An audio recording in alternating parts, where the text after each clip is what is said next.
মিষ্টি ক্লাম্পে সমস্ত ভিউয়ার্সের আমার চ্যানেলে স্বাগত জানিয়ে আমি চন্দ্রিমা হাজির হয়েছি আজকে একটা ভীষণই পপুলার ডিশ নিয়ে। বড় বড় রেস্টুরেন্টে মাঝে মাঝেই আমরা এই ডিশটা অর্ডার করে থাকি। ঠিক ধরেছেন, আজ আমি আপনাদের সাথে শেয়ার করতে চলেছি সিলে বাটা চিকেন বা বাটা মুরগি। ভীষণই সুস্বাদু এই রেসিপিটা আসুন দেখে নেওয়া যাক বাড়িতে কিভাবে বানাবো। ভিডিও ভালো লাগলে লাইক, শেয়ার আর কমেন্ট করতে ভুলবেন না। এখনো আমার চ্যানেলটি সাবস্ক্রাইব করে না থাকলে প্লিজ বন্ধুরা অবশ্যই আমার চ্যানেলটি সাবস্ক্রাইব করে আমার পাশে থাকবেন। আসুন দেখে নেওয়া যাক আমার আজকের রেসিপি সিলে বাটা চিকেন। সিলে বাটা চিকেন বানাবার জন্য বোনলেস চিকেন ব্যবহার করতে হবে। এখানে আমি 300 গ্রাম বোনলেস চিকেন নিয়েছি। এটা আমি মুরগির ব্রেস্টের অংশটা নিয়েছি। প্রথমে মাংসটাকে ম্যারিনেট করে নেব, তার জন্য পরিমাণ মতো নুন দিয়ে দিলাম, সামান্য পরিমাণ হলুদ অ্যাড করে দিলাম, হাফ টিস্পুন গুঁড়ো লঙ্কা দিয়ে দিচ্ছি, 1 টিস্পুন আদা রসুনের পেস্ট দিয়ে দিচ্ছি। এবার এর মধ্যে হাফ টিস্পুন গরম মশলা অ্যাড করে দিচ্ছি। মশলার সাথে চিকেনটাকে ভালোভাবে মাখিয়ে নেব।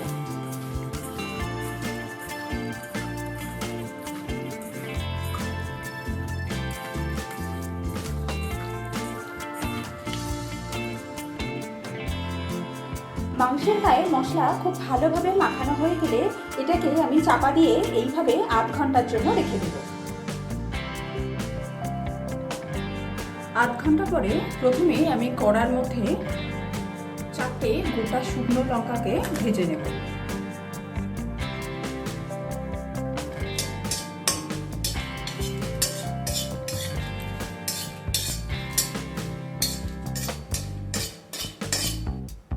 লঙ্কাগুলো ভেজে নেওয়া হয়ে গেলে এর মধ্যে হাফ টিস্পুন আমি কালো জিরে অ্যাড করে দিলাম।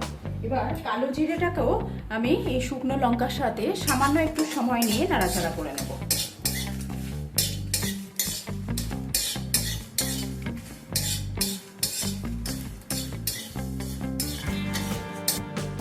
কালো জিরে আর শুকনো লঙ্কা ভেজে নেওয়া হয়ে গেছে। একটা প্লেটের উপরে এগুলোকে ঢেলে দিলাম। এবার ওই কড়ার মধ্যে একটা মিডিয়াম সাইজের গোটা রসুনের কোয়াগুলোকে আমি ছাড়িয়ে নিয়েছি। এই রসুনগুলোকে আমি অ্যাড করে দিলাম। রসুনটাকে আমি এরকম শুকনো কড়াই আমি একটু নাড়াচাড়া করে ভেজে নেব।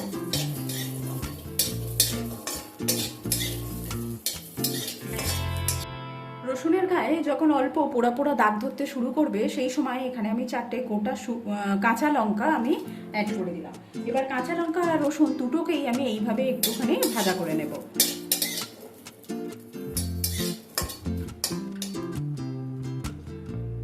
দেখুন, লঙ্কা এবং রসুনগুলোকে ঠিক এইভাবে পুড়িয়ে নিতে হবে। এবার এগুলো আমি ওই একই প্লেটে তুলে রাখছি। ওই কড়ার মধ্যেই আমি সামান্য পরিমাণ জল অ্যাড করে দিচ্ছি।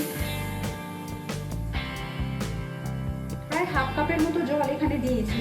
এখানে আমি একটা বড় সাইজের পেঁয়াজকে স্লাইস করে কেটে নিয়েছি। এই পেঁয়াজগুলোকে এই জলের মধ্যে দিয়ে দিলাম। আর এখানে একটা মিডিয়াম সাইজের টমেটো, যেগুলোর আমি টমেটোর যে দানাগুলো হয় মাঝখানে, সেই দানাগুলোকে ফেলে দিয়েছি। দিয়ে টমেটোগুলোকেও এইভাবে লম্বা লম্বা করে কেটে নিয়েছি। এটাকেও এই জলের মধ্যে দিয়ে দিলাম। এবার এর মধ্যে ম্যারিনেট করে রাখা চিকেন অ্যাড করে দিচ্ছি।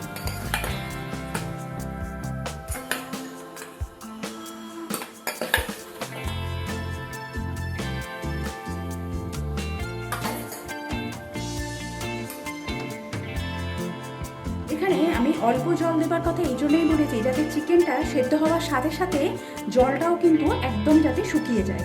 এইবার এটাকে আমি কভার করে দিয়ে লো টু মিডিয়াম ফ্লেমে চিকেনটাকে সেদ্ধ করে দেব। কিছুক্ষণ পরে ঢাকনাটা খুলেছি। এখানে জল অনেকটাই শুকনো হয়ে গেছে আর চিকেনটাও আমি চেক করে নিয়েছি, চিকেনটাও সেদ্ধ হয়ে গেছে। এবার এই খুন্তির সাহায্যে এরকমভাবে গেঁথে গেঁথে চিকেনটাকে ভেঙে নেব এইভাবে।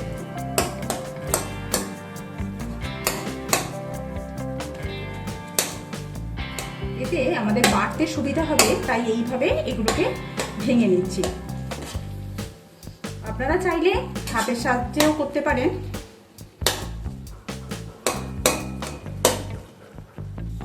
এইভাবে চিকেনটাকে রেডি করে নেবার পর জল একদমই নেই। এবার আমি গ্যাসের ফ্লেমটাকে অফ করে চিকেনটাকে ঠান্ডা করে নেব। সমস্ত রেডি করা উপকরণগুলো আমি শিল নোড়ায় বেটে নেব। আমি শিলের উপরে এই রসুন, কাঁচা লঙ্কা, শুকনো লঙ্কা আর কালো জিরে দিয়ে দিচ্ছি।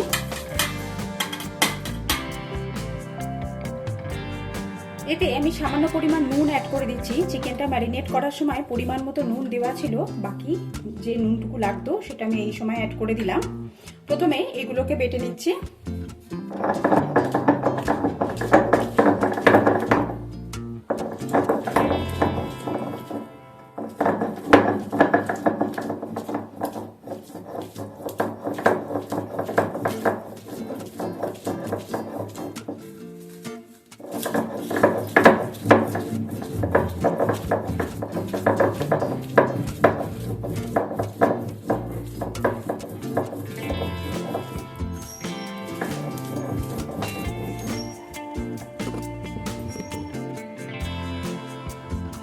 রসুন লঙ্কা বেটে নেওয়া হয়ে গেলে এর মধ্যে এবার সেদ্ধ করে রাখা চিকেন বেটে নেব।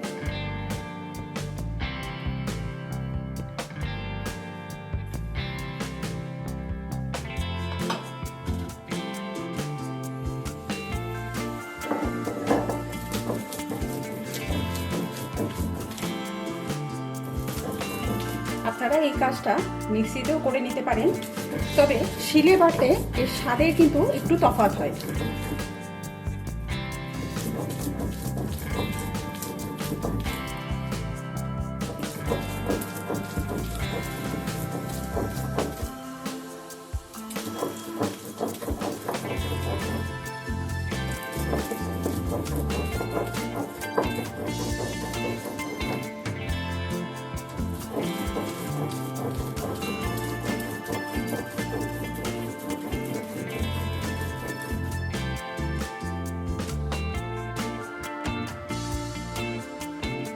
পুরো চিকেনটাকে বেটে রেডি করে নেওয়া হয়ে গেছে।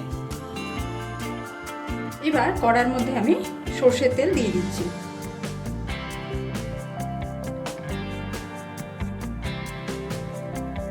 তেল যখন গরম হয়ে যাবে তখন এর মধ্যে আমি 1 teaspoon Kashmiri red chilli powder add করে দিচ্ছি। এটা শুধুমাত্র কালারের জন্য।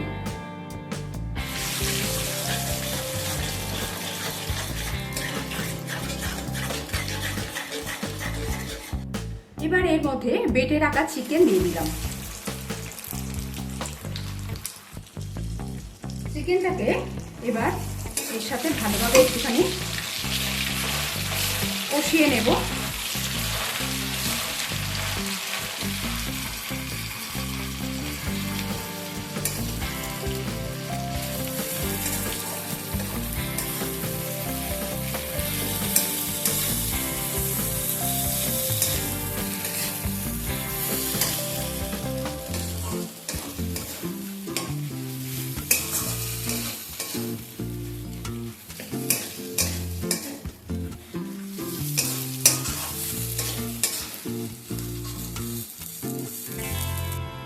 প্রায় 3 থেকে 4 মিনিট সময় নিয়ে চিকেনটাকে খুব ভালোভাবে নাড়াচাড়া করে নিয়েছি।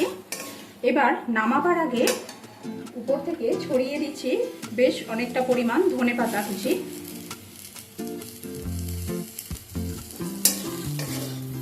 আর অবশ্যই চিকেনটাকে লো টু মিডিয়াম ফ্লেমে এটাকে নাড়াচাড়া করতে হবে। ধনেপাতাটা দেবার পর আরও আরেকবার ভালোভাবে মিশিয়ে নেব সব কিছু।